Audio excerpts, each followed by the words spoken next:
여러분 안녕하십니까? 박상규입니다. 윤석열 대통령이 의료개혁에 대한 야당의 협조를 당부했고 이재명 민주당 대표도 뜻을 같이 한다고 밝혔습니다. 하지만 의협 차기 회장은 의대 증원은 정치인이 결정할 문제가 아니라고 반발했습니다. 가황으로 불리는 나훈아 씨가 첫 고별 공연에서 은퇴를 공식화했습니다. 정치인과 북한 김정은 정권에 대한 거침없는 비판도 큰 화제가 됐습니다. 먼저 신치영 연세대 개건 교수, 김현주 시사평론가와 함께 말씀 나누도록 하겠습니다. 어서 오십시오. 안녕하세요. 안녕하세요. 네. 윤 대통령은 당초 예정했던 1시간을 2배 이상 넘기면서 이재명 대표와 대화를 나눴습니다. 윤 대통령은 용산 대통령실 문 앞에서 이재명 대표를 맞았고 인사말과 덕담이 오갔는데요. 직접 보시겠습니다. 오랜만입니다. 아이고 감사합니다. 네. 잘 계셨어요? 그럼요. 이제 선거 운동하느라고 아주 고생이 많으셨을 텐데 네. 다 이제 건강 좀 회복하셨습니까? 아직 많이 필요하네요. 고맙습니다. 저와 우리 이 대표님하고 만나는 걸 우리 국민들이 다 고대하셨기 때문에 오늘 이렇게 좋은 날씨를 준비하는가 이렇게 생각합니다. 초청에 이렇게 응해 주셔서 감사하고 오늘 이렇게 또 용산에 이렇게 오셔서 오늘 여러 가지 얘기 나누게 돼서 아주 반갑고 기쁩니다. 네. 편하게 좀 여러 가지 하시고 싶은 말씀들 하시고 우리 민주당도 적극적으로 협력하겠다는 말씀. 네. 이재명 대표의 모두 발언이 있었고 윤 대통령은 모두 발언을 생략했습니다. 저렇게 공개된 부분이 끝난 뒤에 비공개 이제 회담이 시작돼서 총 135분여에 걸친 회담이 있었는데요. 그게 끝난 뒤에 먼저 대통령실이 브리핑을 했습니다. 민주당은 당사로 돌아가서 브리핑을 했고요. 먼저 이도운 대통령실 홍보수석의 총평부터 들어보겠습니다. 전체적으로 볼 때 대통령은 제1야당인 민주당의 대표와 민생 문제 등에 대해 깊이 또 솔직하고 또 허심탄회한 대화를 나눴습니다. 합의에 이르지는 않았지만 양측이 총론적 혹은 대승적으로 인식을 같이 한 부분은 있었습니다. 네, 방금 들으신 대로 윤 대통령과 이재명 대표가 총론적, 대승적으로 인식을 같이 한 부분. 먼저 의료개혁이 눈에 띄었고요. 국민연금 개혁 문제도 공감대를 이뤘다는 그런 발표가 나왔죠? 네, 그렇습니다. 말씀하신 대로 어제 2시간 15분 동안 회담이 진행이 됐는데 사전에 정해진 의제는 없었습니다.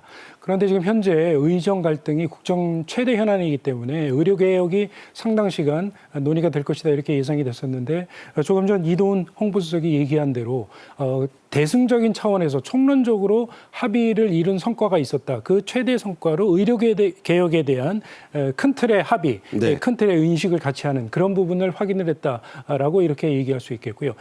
이재명 대표가 일단은 지금 이 의정 갈등을 풀기 위해서는 먼저 정부가 전향적으로 태도를 좀 바꿔야 될 것이고 의료진이 현장에 복귀를 해야 될 것이고 그리고 필수 의료가 강화돼야 된다는 이런 세 가지 원칙에 따라서 해결이 돼야 될 것 같다 신속하게 네. 이렇게 얘기를 하면서 일단 정부가 이 의대 정원 규모에 대해서 전향적으로 태도를 보이고 있기 때문에 환영한다는 뜻을 밝혔고 이제 앞으로 이 의료 개혁에 대해서 민주당이 큰 틀로 합의를 협력을 해서 해결을 하는 게 좋겠다 이런 뜻을 밝혔습니다.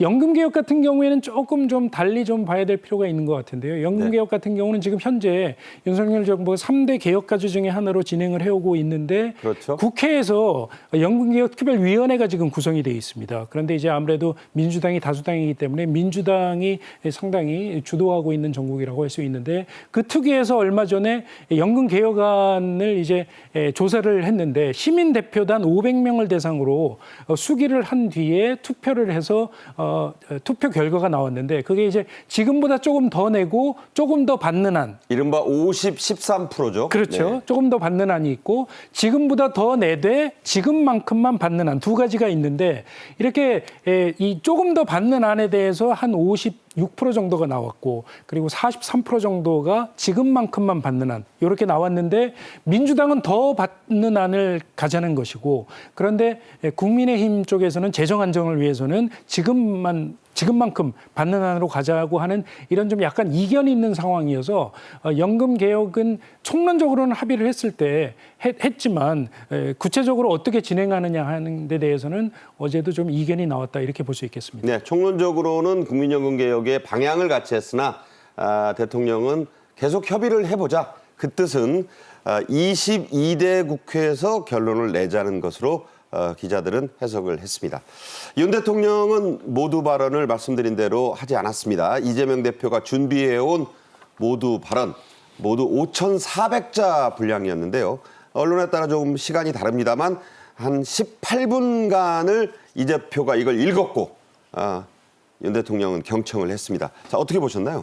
양복 안주머니에서 A4 용지 한 10매 분량에 해당되는 그런 발언 내용을 미리 준비해가지고 온 것으로 보이죠. 네. 이 15분이 넘어가는 분량을 제가 대통령님 말씀 먼저 듣고 말씀드릴까 했는데 라면서 말을 꺼내니까 오셨으니까 손님 먼저 말씀하셔야죠 라고 하면서 윤 대통령이 그 순서를 양보를 했습니다. 그랬죠. 그러자 15분 넘어가는 이런 뭐 입장 발표라고 할까요? 아니면은 그동안 제안됐던 뭐 여러 가지 내용들을 그대로 다 전달을 한 것이 아니냐. 그러면서도 그 제 입을 빌려서 국민들 뜻을 이렇게 전달한 것이라고 생각해 주시면 감사하겠다라면서 네. 외견상으로는 상당히 이제 예의를 갖추는 듯 했습니다만 사실상 뭐 의제 발언 그 상관없이 통 크게 이 만남을 수용하겠다라는 이 입장과는 조금 달리 네. 할 말은 다 하는 뭐 이런 식으로 전개가 되지 않았나라고 생각이 됩니다.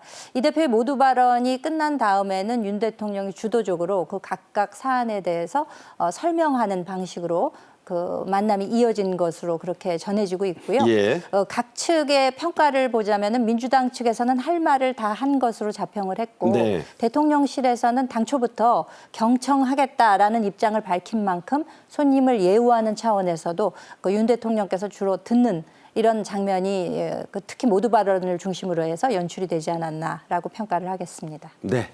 135분에 걸친 회의에서 이 차담 회의에서 나온 공감대로는 앞서 언급이 있었지만 의료개혁 외에도 앞으로 종종 만나자. 민생이 가장 중요한 현안. 이런 점들이 꼽혔습니다. 직접 들어보겠습니다.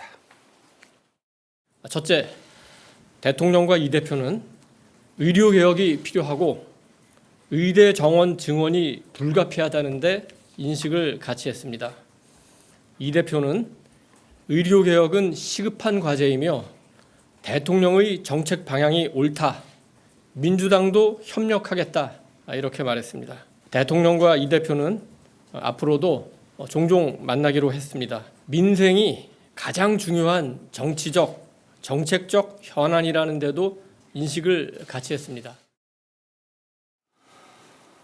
네, 이수석의 발표대로 의대 증원 문제에 대해서 이재명 대표가 그 방향과 큰 틀에서의 협조를 적극 하겠다고 했지만 그 뒤에 이제 브리핑을 들어보면 미묘한 입장 차이가 좀 있어요. 네, 그렇습니다. 일단 이재명 대표가 현 상황에 대해서 약간 좀 꼬집는 듯한 발언도 했고요. 지금 이제 2달이 넘어가면서 국민 의료 현장의 공백이 상당히 길어지고 있고 국민들이 피해를 입고 있다 이렇게 지적을 하면서 민주당이 얼마 전에 국회에 의료개혁 공론화 특별위원회를 만들자고 제안을 했는데 이런 위원회를 구성을 해서 국회 차원에서 한번 풀어봤으면 좋겠다라는 이런 뜻을 이제 내비쳤습니다. 이재명 대표가 지난 총선에서 압승을 거두고 난 뒤에 15일에 열린 첫 그 최고위원 회의에서 이런 국회 내에 특별위원회를 열어서 여야정이 참여를 하고 의사들이 참여를 하고 전문가들, 시민단체들이 참여를 해서 좀 논의를 했으면 좋겠다라는 뜻을 비쳤는데 결국 이제 국회 안에 민주당이 다수당이기 때문에 민주당이 조금 더 큰 목소리를 내면서 좀 해결했으면 좋겠다 이런 희망을 표시한 걸로 볼 수 있겠죠. 네. 그러니까 이제 정부와 대통령실 입장에서는 선뜻 받아들이기는 어려운 제안으로 그렇게 판단을 하고 있는 것 같고요. 아무래도 네. 지금 이제 대통령 산하로 대통령실의 의료개혁 특별위원회가 구성이 돼서 지난 25일에 첫 회의를 연 상황이거든요. 그렇죠. 그러니까 이제 여기서 좀 해결책을 찾으려고 좀 할 것이고 그런 연장선상에서 지금 대통령실이나 국민의힘 입장에서는 민주당이 앞으로 의료개혁과 관련해서 여러 가지 입법도 해야 되고 또 법도 많이 개정도 해야 되는데 그런 법을 고치고 만드는 데 있어서 민주당이 적극 협조해 줬으면 좋겠다라는 그런 희망을 갖고 있어서 일단은 조금 강론에 있어서는 여전히 입장 차이를 좀 보이고 있다 이렇게 볼 수 있을 것 같습니다. 네. 이재명 민주당 대표는 16에서 18분가량 꽤 긴 시간입니다. 13가지 요구사항을 A4 용지 10장에 쓴 것을 줄줄 면전에서 읽었습니다. 윤 대통령도 비공개로 전환된 회의에서 잘 들었다. 이 대표에게 그렇게 얘기하면서 요청한 게 있죠? 윤 대통령은 협치와 정치의 복원에 관해서 아마 주로 말씀을 하신 것으로 예측이 됩니다. 이 이야기는 이도훈 홍보수석이 어제 그 만남 이후에 차담회 이후에 브리핑 그리고 또 한 언론에 출연해서 그 모임에서 오간 내용들을 직접 이야기를 했는데 네, 저기 이수석이 배석했으니까요. 그렇죠. 오간 이야기들을 설명하는 기조에서 보자면은 역시 협치와 정치 복원 이 점을 강조하신 것이 아닌가 싶습니다. 최근에 윤 대통령께서 직접 앞으로는 정치를 하겠다라는 점을 밝힌 만큼 특히 야당 대표와의 첫 만남에서 협치가 중요하고 앞으로 이제 정치를 좀 복원시키자라는 점을 강조한 것이 아닌가 싶고요. 특히 이 의료개혁 면에 있어서는 이 대표가 자발적으로 지금 정부가 추진하는 개혁의 정책 방향이 옳다. 네. 그렇기 때문에 야당 입장에서도 협조할 것이 있으면은 협조하겠다라고 명확히 그 입장을 밝혔기 때문에 네. 이 의료개혁에 있어서 여야가 한 목소리를 낸 것은 이번 차담회의 결론 중에서 상당히 눈에 보이는 성과가 아닐까 그렇게 생각이 됩니다. 네. 그래서 국회에서 이제 절대 다수당이 됐으니까 21대에서 22대로 넘어가도 법률을 좀 정비해야 될 거 아니냐. 여기에 대해서 좀 협조해달라. 이렇게 윤 대통령이 요청을 했고 이 대표도 긍정적 반응을 보인 것으로 알려지고 있습니다. 차담회 형식이었기 때문에 과연 어떤 차가 나왔느냐. 차만 나왔느냐. 뭐 다른 건 안 나왔느냐. 이것도 관심이었죠? 네, 그렇습니다. 어제 회담장에 준비된 차는 우엉차였다고 합니다. 아, 예. 이 대통령실에서 파악을 해보니까 이재명 대표가 우엉차를 좋아한다는 걸 알고 직접 준비를 했다 이렇게 알려지고 있고요. 우엉차와 함께 한과하고 과일이 테이블 위에 올려졌다고 하고요. 그리고 상당히 처음에는 유한 분위기에서 기분 좋게 출발을 했습니다. 이재명 대표가 회담장에 굉장히 웃으면서 입장을 했고 윤 대통령도 환한 표정으로 선거운동하느라고 고생하시지 않았느냐. 어깨를 한번 툭 쳤어요. 네, 그러면서 이제 건강은 좀 잘 회복이 됐느냐 뭐 이렇게 물어보기도 하고 이렇게 친숙한 표정으로 어깨를 이렇게 두들겨주는 그런 모습도 보이고 처음에는 상당히 굉장히 좋은 분위기로 이렇게 출발을 한 모습을 보였습니다. 네.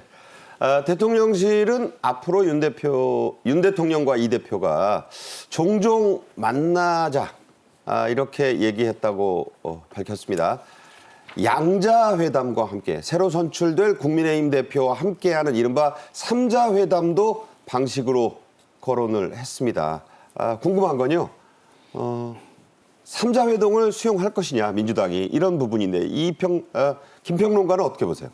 뭐 만나지 않을 이유는 없지 않을까라는 생각이 들고요. 대통령께서 어제 차담회 이후에 앞으로도 종종 만날 것이다라고 상당히 긍정적으로 반응을 하셨다고 하죠. 그러니까 이번에는 대통령실에서 만났으니까 이다음에는 국회 사랑제에서 만나면 어떻겠느냐라는 말씀까지도 하신 것으로 알려지고 있습니다.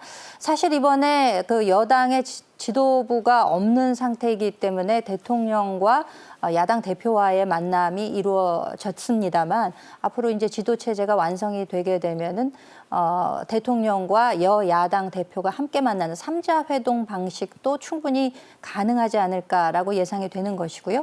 민주당 입장에서는 사실 이번 그 차담회를 통해서 이 대표가 그 대통령의 국정 파트너다라는 점을 상당히 국민들께 각인시키는 효과를 거두었기 때문에 네네. 앞으로도 이를 수용하지 않을 이유는 저는 없다라고 생각이 됩니다. 어떤 방식으로든 대통령실에서 의지가 있고 이를 추진한다면 민주당 측에서도 이를 적극 수용하지 않을까 예상을 해봅니다. 네. 윤석열 대통령은 이 차담 회동이 끝난 뒤에 참모들에게 이런 얘기를 했다고 합니다. 앞으로 만남 장소로 방금 김현주 평론가 얘기하신 국회 안에 있는 사랑제 어떠냐 이런 말을 했다고 해요. 이 말은 본인이 국회로 직접 찾아가는 회동도 얼마든지 할 수 있다. 이런 얘기로 읽히겠죠? 네, 그렇습니다. 홍철호 정무수석이 한 언론과의 인터뷰에서 전한 얘기인데요. 그러니까 이 회담이 끝나고 난 뒤에 윤 대통령이 수석비서관 회의에서 이렇게 얘기를 했다는 거죠. 다음번에는 사랑제로 직접 갔으면 좋겠다. 이 사랑제가 국회 내에 의원 농산이라고 이렇게 야트마 언덕이 있는데 한강이 저기에서 내려다 지금 오른쪽에 있어요. 그렇습니다. 네. 한강이 내려다 보이는 전망이 좋은 곳입니다. 2011년에 135평 규모로 문을 열었는데 저기 대회의실도 있고 또 접견실도 있고 접견 장소로는 꽤 괜찮거든요. 네. 그래서 해외에서 이렇게 귀빈이 올 때마다 저 사랑제에서 접견을 하는 그런 장소로 활용이 되고 있어서 다음번 회담은 국회 내에서 열리는 일도 기대해 볼 수 있지 않을까 생각이 됩니다. 그러니까 홍 수석이 그런 얘기했습니다. 이 회담 정례화가 왜 안 됐느냐,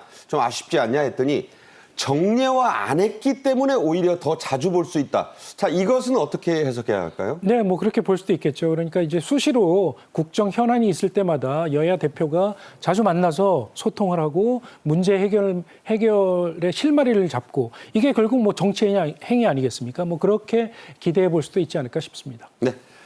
다음 주제로 가겠습니다. 이 관련이 있는 내용인데요.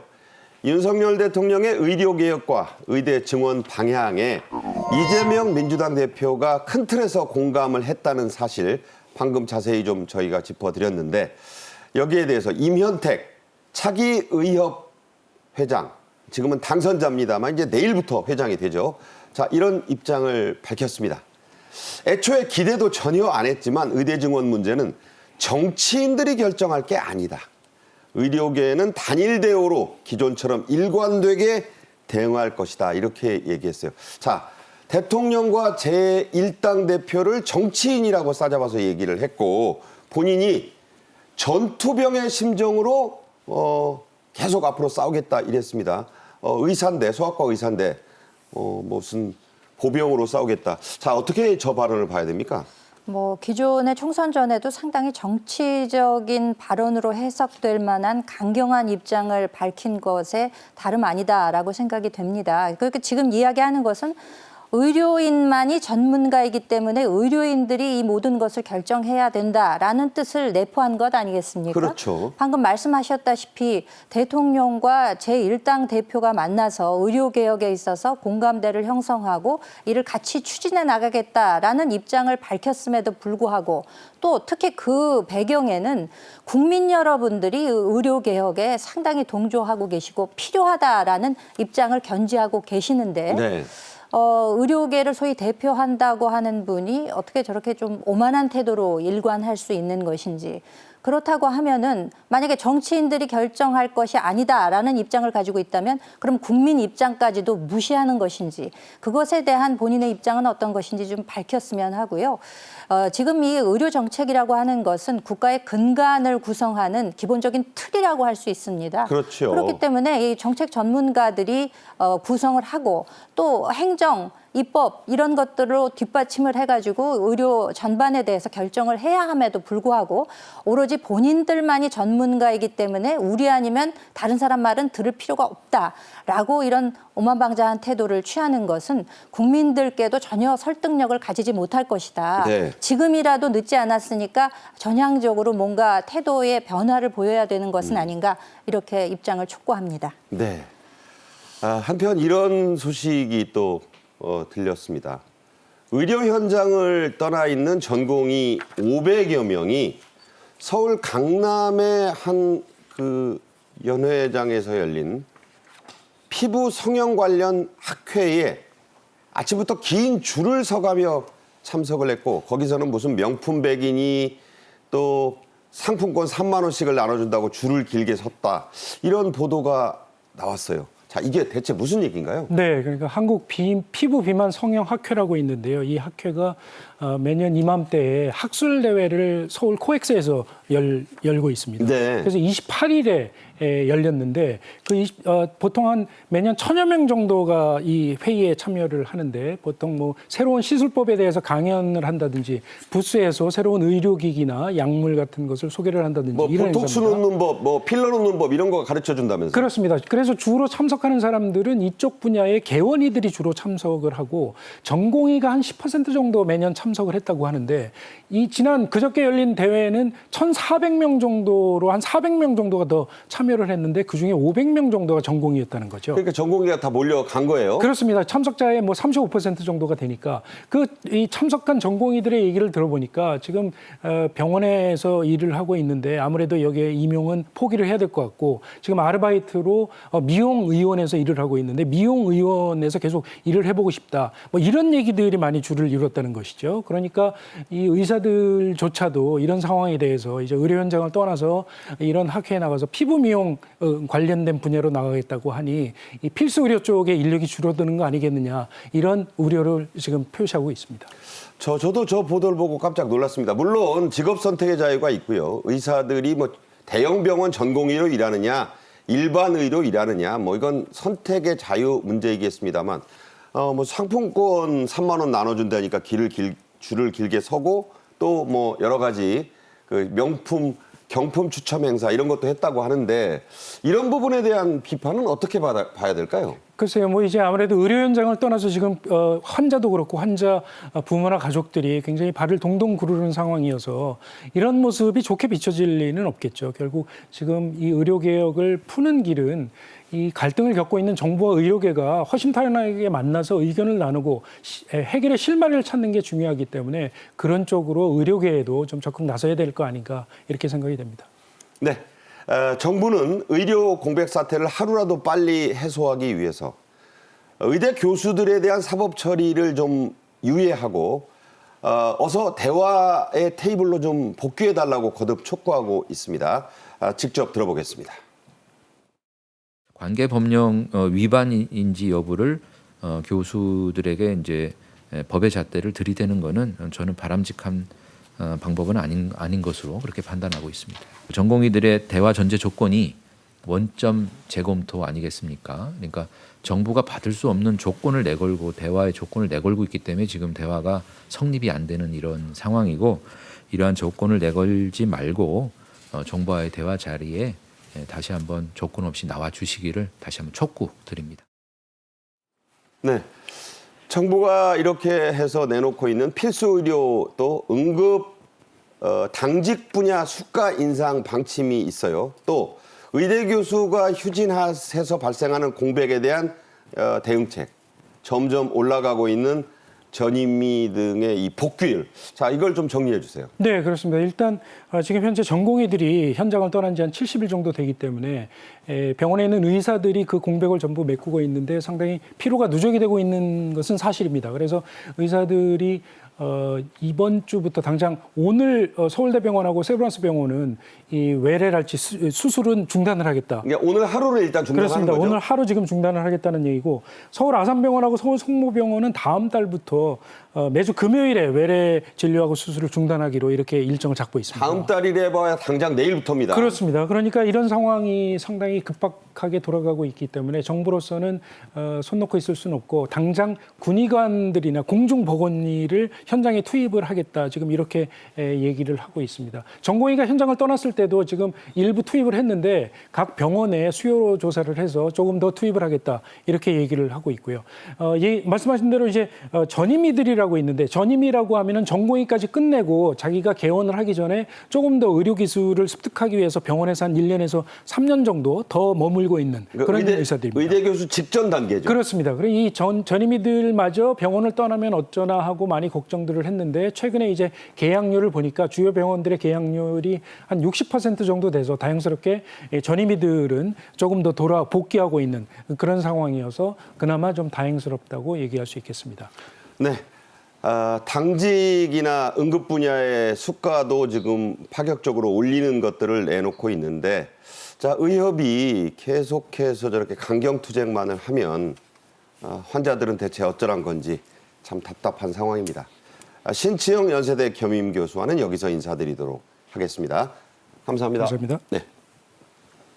다음 주제로 가죠. 가황 나훈아 씨의 당당한 은퇴 공연이 이제 2회를 했는데 큰 화제가 되고 있습니다. 주옥 같은 노래들과 함께 사연들 또 특유의 작심 발언도 뜨거운 논란이 되고 있는데요. 먼저 영상으로 보겠습니다.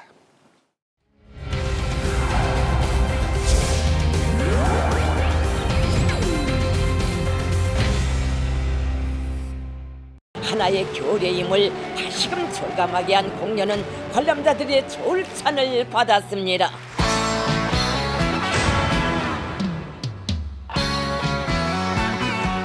가슴이 벅차고 감동을 금할 수 없었다고 말씀하셨습니다.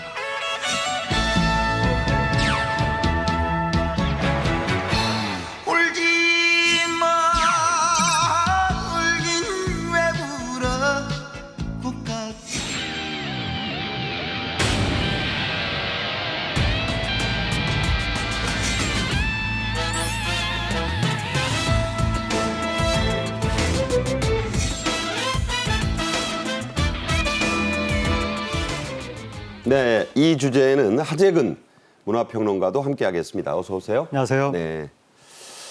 인천에서 열린 두 번의 은퇴 콘서트 예상대로 매진 사례였습니다.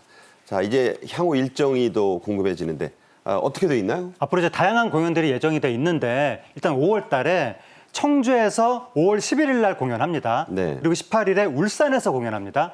6월 달로 넘어가면 6월 1일에 창원 공연이 있고 15일에 천안 공연, 22일에 원주 공연이 있습니다. 그다음에 7월 6일로 넘어가면 전주 공연을 7월 6일에 하는데 전주. 네. 근데 지금 전주 공연을 제외한 다른 공연들이 총 13회차가 몽땅 다 매진이 된 상태고 이미 표가 없어요. 그렇습니다. 표 없고 전주 공연은 이달 30일에 예매가 시작이 됩니다. 네. 그리고 올 하반기에 추가 공연 일정이 발표될 계획인데 좀 추정컨대는 올해 말에 서울에서 은퇴 공연을 하지 글자 그대로 마지막 공연을 하지 않겠느냐 그러한 관측이 나오고 있습니다.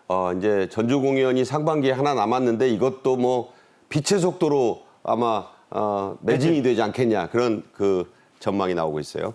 자, 설왕설래가 참 많았던 은퇴 시점을 나훈아 씨가 인천 공연에서 첫 공연에서 공식화했습니다. 그러면서 또 한 말, 박수 칠 때 떠나는 가황 나훈아. 내가 그만두는 게 섭섭합니까? 약간 반말로 했다고 하는데 그랬대요, 관객들이. 그래서 그만두는 겁니다. 여러분이 내가 돌아서는 모습에 서운해하지 않으면 내가 또 얼마나 슬펐겠나. 어떻게 보셨습니까? 정말 박수 칠 때 떠나라라는 경구가 있습니다만 이걸 참 실행에 옮긴다는 것은 매우 어려운 일이 아니겠습니까? 어떤 분야든 간에. 그런데 이 나훈아 씨의 경우에는 이제 그야말로 마지막 콘서트, 라스트 콘서트라고 아예 이름을 붙이고 네. 지난 4월 27일 인천에서 이제 그 첫 번째 콘서트를 열었다는 것인데 은퇴가 이제 공식적으로 선언된 것이 아니냐 이렇게들 다 해석을 하고 있습니다. 본인 입으로 은퇴라는 그 단어 자체는 꺼내지는 않았다고 하는데 그렇죠. 공연 내내 이제는 정말 마이크를 내려놓겠다라는 것을 군데군데 시사하는 말들을 계속 했다고 해요. 네. 장치도 마련이 되었다고 하고요. 이후에 이제 하반기 공연 일정이 알려지겠습니다만 아무래도 그 라스트 콘서트의 대미는 역시 서울 지역에서 장식하게 되지 않을까라는 예측이 나오고 있고요. 이미 이번 공연이 시작되기 전에 지난 2월이었던가요? 은퇴 선언을 강력하게 시사하는 그런 멘트도 내놓았었기 때문에 이번이 이제 진정한 은퇴 공연이 되지 않을까 이렇게 많은 분들이 추측하고 또 그래서 더 아쉬움을 나타내고 있습니다. 네. 이형기 시인의 그 유명한 시가 있죠. 떠나갈 때를 알고 돌아서는 자의 뒷모습은 얼마나 아름다운가. 실천이 참 쉽지 않은 그런 식구였는데 실천을 하겠다는 게 나훈아 씨의 생각인 것 같습니다. 일각에서 제기된 건강 이상설에 대해서 나훈아 씨는 콘서트 도중에 자신의 건강검진표를 직접 스크린에 띄웠다고 합니다. 무려 25가지 항목의 검진 결과를 그대로 공개를 했다고요? 네, 그 나훈아 씨가 은퇴한다고 하니까 또 일각에서 건강에 문제가 있는 거 아니냐 이제 이런 소문이 퍼진 거예요. 나훈아 씨가 이 정면 돌파의 아이콘이잖아요. 2008년에 막 헛소문이 퍼지니까 책상 위에 딱 올라가서 보여드릴까요? 이렇게 했었잖아요. 지퍼에 손댔죠. 네, 요번에도 이제 인천 콘서트 도중에 이제 뭐 건강에 이상이 있는 거 아니냐 이런 얘기가 돈다고 하는데 뭐 보여줬습니다. 요번에 확실하게 건강 검진표를 스크린에 딱 띄워서 이제 관객들한테 보여줬는데 올해 초에 25가지 항목의 건강을 검진했다고 합니다. 근데 수치가 너무 멀쩡하게 나와서 의사도 깜짝 놀랐다라고 하면서 지금도 콘서트 하는 정도에 하는데 있어서 아무런 건강에 문제가 없고 체력도 충분히 있다. 그렇게 이야기를 했습니다. 네. 흔히 세기의 라이벌이다 이렇게 불려온 분이 있습니다. 바로 가수 남진 씨인데요. 남진 씨가 나훈아 씨가 은퇴한다는 소식에 대해서 한 SNS 방송에 나와서 보인 이 반응. 이게 또 큰 화제가 됐어요. 네, 이제 그 남진 씨가 한 개인 채널에 나가서 이제 그 이야기를 한 거예요. 지금 그 나훈아 씨가 은퇴 발표를 했다고 하니까 진짜 했어요? 라고 놀라면서 그 소식을 매스컴에서 봤는데 뭐가 잘못됐나 하는 생각이 들었다. 믿어지지 않는다. 개인적인 사정이 있는 건지는 모르겠지만 이렇게 얘기했거든요. 네. 그러니까 뭔가 건강에 이상이 있거나 무슨 사정이 있지 않고서야 은퇴 발표를 할 리가 있나. 좀 믿어지지 않고 안타깝다. 그런 취지로 이야기를 한 건데 남진 씨가 뭐라고 그랬냐면 나훈아 씨가 내 동년배가 아니다. 그러니까 라이벌이 사실은 아니다. 네, 내 후배, 나보다 젊다 그 얘기한 거예요. 나보다 젊은 분이 왜 지금 은퇴를 하나. 그러니까 내 친구 제자가 사실은 나훈아다 그렇게 얘기했대요. 68년에 내 친구를 만났는데 그때 친구가 제자라면서 데리고 온 사람이 나훈아 씨였다. 최홍기 군이었죠 그때. 네, 그때는 이제 후배였는데 나중에 흥행사들이 이걸 선후배가 아니라 라이벌 구도로 판을 짜서 두 사람이 라이벌로 전성기를 이룰 수 있었고 그거는 참 행운이었다. 근데 어쨌든 나보다 젊은 사람인데 한창 노래할 나이인데 내가 그 나이면 좋겠다. 지금 은퇴한다고 하니까 너무 안타깝다. 그렇게 남진 씨가 이야기했습니다. 자, 77세, 78세를 한창 나이다. 네. 안타깝다. 내가 그 나이면 더 노래하겠다. 자, 참 이 대단한 노익장들이라는 생각이 드는데 어떻게 학평론가는 보셨어요? 그러니까 이제 프로필상으로는 1살 차이거든요. 나훈아 씨가 77, 남진 씨가 78인데 혹시 남진 씨가 나훈아 씨 프로필 나이가 진짜가 아니고 더 젊다고 아마 인식하고 있는 것은 아닌지 그렇게 생각이 되는데 어쨌든 남진 씨 기준으로는 70대도 젊다 그렇게 인식이 되는 것 같습니다. 네. 나훈아 씨는 자신의 가수 활동을 하는 동안, 이 인생 동안 말이죠. 한국 대통령이 11명 바뀌었다며 그 사진들을 콘서트 도중에 직접 띄웠어요. 관객들이 이게 무슨 정치 유세장도 아닌데 왜 저 사진들을 띄우나 했고 또 북한 김정은 위원장을 가리켜서 다소 날선 그런 표현들을 과감히 했습니다. 큰 화제가 됐어요. 그렇죠. 나훈아 씨는 평상시에 그 무대 구성하는 것에 있어서도 본인이 처음부터 끝까지 다 짠다고 하잖아요. 소신 발언도 역시 본인의 마음속에 있는 거 그대로 가감하지 않고 표현을 하는데 1966년에 데뷔해서 2024년 이제 은퇴. 요거를 영상으로 기차로 다 구성을 했다 그래요. 그러니까요. 그래서 기차가 이렇게 달리면서 2024년에 가서 딱 멈춰 서니까 거기서부터 이제 고향역으로 그렇죠. 시작해서 6곡을 내리 불렀다는 네. 거예요. 이렇게 노래와 영상으로 무대를 이제 구성을 했기 때문에 아마 관객들에게는 더 큰 호응을 얻지 않았을까라는 생각이 들고요. 또 말씀하셨다시피 본인이 가수 활동을 하는 동안 대통령이 무려 11번이나 바뀌었다. 박정희부터 윤석열까지. 그렇죠. 그래서 그 사진을 직접 영상으로 해서 이제 무대에 띄웠다는 거죠. 그렇게 오랜 시간 동안 관객들의 사랑 또 그 여러분들의 국민 여러분들의 사랑을 받았다는 것을 좀 강조하고 참 이렇게 긴 시간이 흘렀다라는 것을 본인 스스로도 한번 되돌아보지 않았을까라는 생각을 해보게 되고요. 또 앞서서 이야기가 나왔습니다만 북한에 대해서는 이건 나라가 아니고 이제 집단이다라고 하면서 정말 거침없는 표현으로 비판적인 시각을 드러냈습니다. 그러니까요. 동물에 비유했어요. 네. 그러면서도 사실 우리나라가 이제 평화를 지키기 위해서는 다른 게 필요한 게 아니다. 힘이 필요하다라는 얘기. 이게 지금 우리나라의 안보관과도 일맥상통합니다. 결국 힘이 있어야 평화를 지킬 수 있기 때문에 우리는 더욱더 강해져야 된다라는 소신과 철학을 거침없이 또 내보이기도 했습니다. 네, 북한 관련 얘기를 좀 더 해보죠. 김정은이 평양 공연, 2018년 평양 공연에 나훈아 씨가 오기를 원했고 또 초청도 했는데 가지 않았죠. 그래서 당시의 문화부 장관 도종환 장관에게 직접 물었다고 하는 일화. 또 북한 청년들이 나훈아 씨의 히트곡 중에 하나인 사내를 부르다가 붙잡혔는데 거기서 이 북한 청년들이 이런 말을 해서 북한 사회 내부에서 큰 동요가 일었다는 일화. 자, 유명한 것들이죠? 예, 2018년에 이제 우리나라 가수들이 평양에 가서 공연을 했었는데 그때 북한의 김정은 위원장이 나훈아 씨는 왜 안 왔냐 그렇게 직접 물어봤다는 거예요. 그래서 우리 문화부 장관이 스케줄이 바빠서 못 왔다 뭐 이런 취지로 답을 했다고 하는데 나중에 나훈아 씨가 거기에 대해서 얘기를 했습니다. 내가 그때 바빠서 못 간 게 아니다. 북한의 김정은은 고모부를 쏴 죽이고 이복형을 약으로 죽인 사람이다.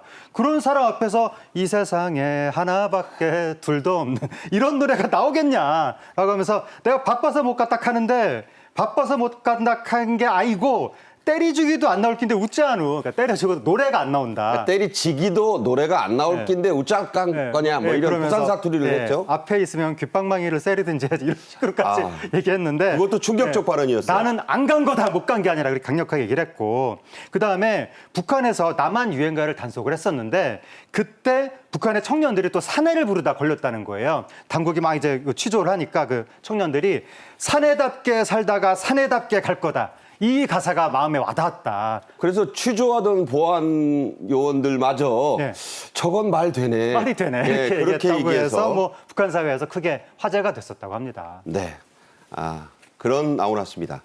나훈아 씨는 이번 은퇴 공연에서 공연 장인다운 아주 다양한 퍼포먼스를 선보였고 IT 기술도 한껏 활용했습니다. 자, 어떤 것들이었나요? 일단 무대 의상을 15벌을 갈아입었는데 네. 그것도 대단한 거거든요. 근데 더 대단한 게 뭐냐면 무대 위에서 갈아입었습니다.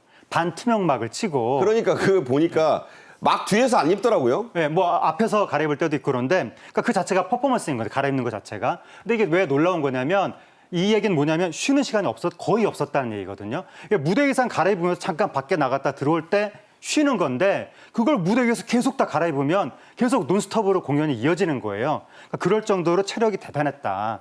그리고 나오는 이야기가 반투명막 사이로 갈아입을 때 몸매가 살짝 드러났는데 막 근육질이더라. 그거 일부러 보여주려고 그런 그런 거 아니에요? 거죠. 뭐 그런 네. 이야기도 나오고 또 18세 순이 부를 때는 분홍빛 망사 상의에 치마까지 소화했다. 그 포스터 사진 보고 깜짝 네, 놀랐습니다. 그런 이야기까지 나오고 있습니다.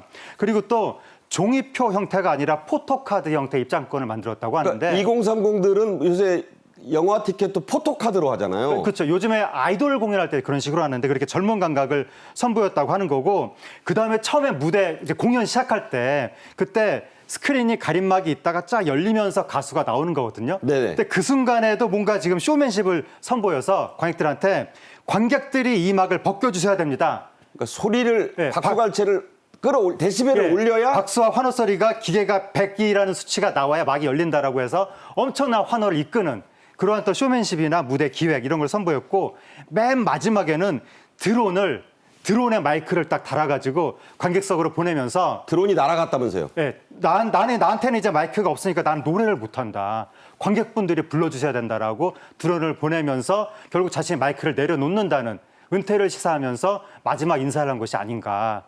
딱에게 드론을 보내면서 거수경례를 딱 하면서 공연을 마무리했다고 합니다. 그 노래가 바로 사내였다고 합니다. 네. 사내답게 살다가 생각답게 갈 거다. 이건 관객들에게 부르게 하고 사라졌다. 그렇습니다. 대단한 공연이라고 생각이 됩니다. 나훈아 씨가 심각한 저출생 문제를 풍자하는 선곡으로 관객들의 웃음과 박수를 유도했다고 하는데 어떤 거였나요? 그 평상시에도 입담이 참 거침이 없다라는 평가를 받지 않습니까? 또 지난 그 코로나 와중에 온 국민들이 상당히 절망에 빠져 있을 때 테스 형이라고 하면서 세상이 왜 이래 이런 식으로 해서 국민들께 또 희망과 힘을 드리지 않았었습니까? 김현미 장관이 빵 터졌죠. 그 얘기 듣고. 예. 그런데 이번에는 그 청춘을 돌려다오를 꺼냈는데 이게 어떻게 된 이야기인 거 아니? 요즘에 이제 저출생 문제가 상당히 국가적 위기다라고 인식될 정도 아니겠습니까? 그렇죠. 그러니까 요즘 젊은 사람들이 애를 안 낳는다. 그러면 어떻게 되느냐? 우리라도 낳아야 되는 거 아니겠느냐라고 하면서 청춘을 돌려다오를 불렀다는 거예요. 네, 네. 그러니까 이런 하나하나가 다 이제 장치로 이미 이제 계획이 돼 있었겠지만 이런 식으로 해서 관객들을 웃기고 울리고 뭐 이렇게 상당히 가수 활동의 대미를 장식하는 데 있어서도 유능한 그런 가수였다는 점을 새로 입증해 보인 것이 아닌가라고 생각이 됩니다. 네. 시대를 노래하는 예인. 나훈아 씨의 이 대쪽 같은 소시는 일본에서도 빛을 발했죠. 가사를 즉석에서 독도는 우리 땅으로 바꿔 부르던 모습. 어떤 노래였는지 다시 한번 보겠습니다. 울릉도 밑에 또 섬 하나 있어 아실란가 모르겠네 독도라는 우리 섬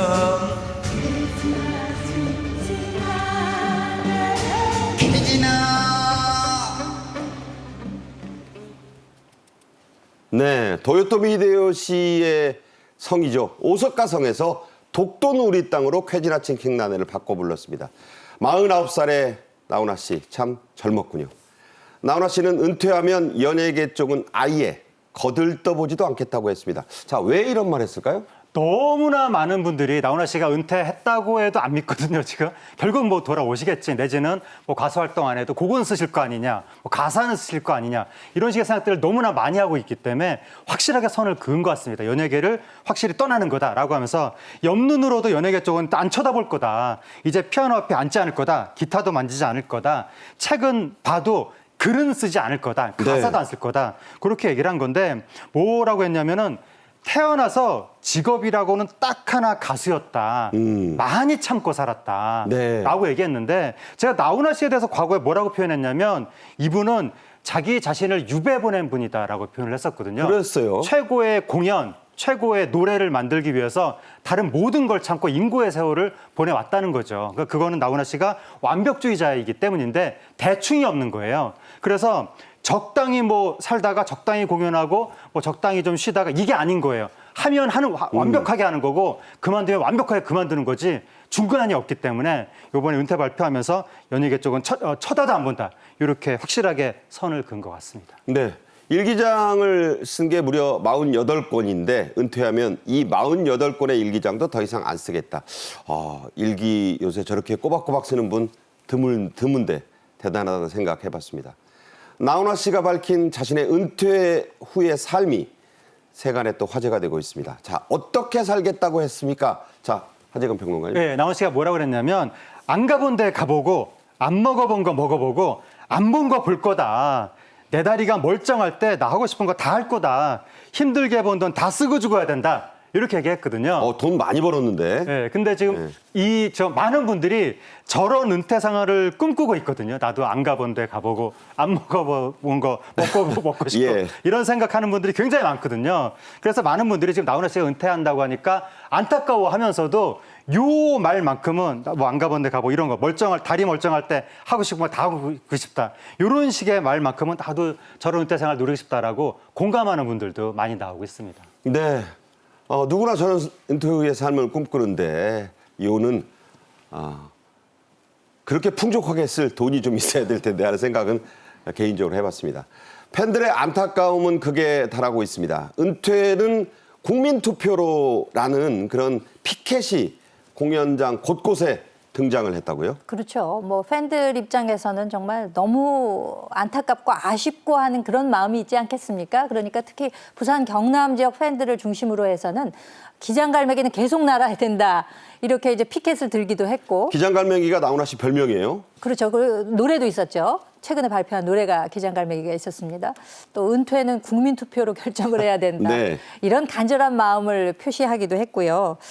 이제 정말 국민은 누가 달래줄 것이냐, 안 돼, 안 돼 하는 그 함성과 탄식도 연발해서 그 객석에서 들려왔다고 하니까 정말 그 아쉬움이 어떠한지 이해가 갑니다. 네.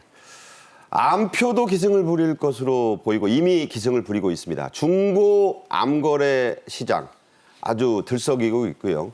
매크로 프로그램이라는 거 아시죠? 이것을 이용한 표를 싹쓸이하는 것 단속을 한다는데 별 효과가 없을 정도라죠? 지금 나훈아 씨의 마지막 공연을 보고 싶다는 국민들이 너무 많은 거예요. 그렇다 보니까 지금 암표가 또 기승을 부린다고 합니다. 근데 얼마 전에 국회에서 그 매크로 예매, 그러니까 매크로를 표를 싹쓸이해서 암표 거래하는 그거를 이제 불법화했거든요. 그래서 단속을 하는데도 불구하고 지금 효과가 없다. 네. 그래서 지금 중고시장에서 2배 이상까지도 2배 이상부터 시작해서 더 많이 그런 웃돈 거래가 벌어지고 있는데 지금 최소 16만 5천 원짜리 표가 뭐 30만 원 이상부터 시작해서 네. 뭐 무한대까지도 올라가고 있다고 합니다. 그래서 지금 많은 젊은 층이 또 부모님을 위해서 이 공연표를 사려고 하는데 그렇죠. 지금 살 수가 없어서 분통을 터뜨리면서 부르는 게 값이라고 한다. 정부가 지금 뭐 단속을 안 하나 이렇게 지금 분통을 터뜨리고 있습니다.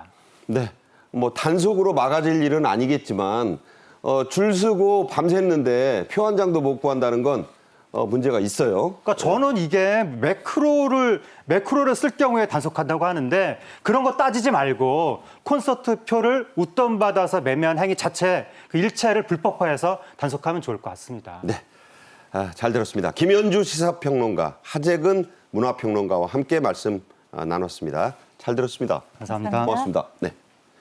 화요일 생방송 정책의 이슈는 여기서 모두 마칩니다. 이 프로그램은 내일 오전 6시 5분부터 다시 보실 수 있고요. 저희 유튜브도 많은 시청 부탁드리겠습니다. 고맙습니다.